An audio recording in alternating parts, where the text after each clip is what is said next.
bakers, and welcome back. Today we'll be talking about the incredibly popular topic, shelf life. Beyond the obvious dangers of eating rotting foods, baked goods are usually discarded if they become dry and hard.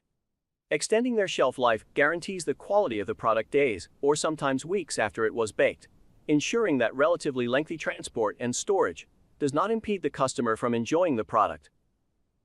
Bread usually goes bad due to two main factors.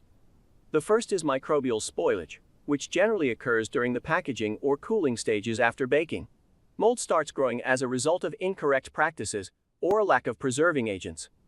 The second is physical spoilage, when bread goes stale or dry, which can be categorized into crust staling and crumb staling. When the crust goes stale, it is usually because the moisture from the crumb transferred to it. When the crumb goes stale, it usually means that starch became crystallized. Here are 4 tips for preventing mold on baked goods. 1. Monitor water activity. 2. Prioritize sanitation. 3. Select the correct packaging. 4. Use preservatives. Let's start with water activity.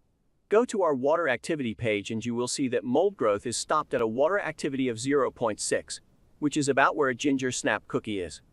Depending on the baked good you are producing, you may or may not have the same water activity as that of a ginger snap cookie.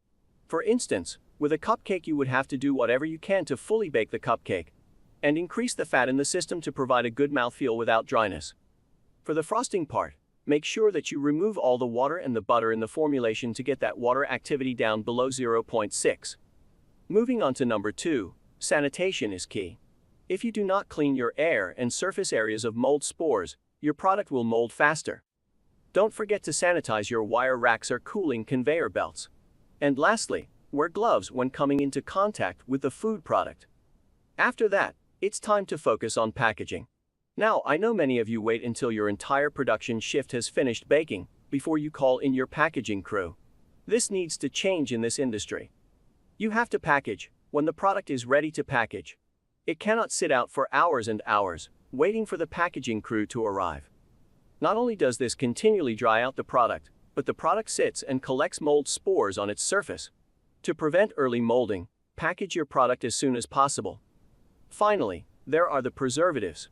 Notice that we are recommending this as the last point. Mold can be managed without preservatives if using the first 3 points. But we know how hard it is to make the above 3 points work, so this is why adding a preservative may be required for the majority of the bakers out there.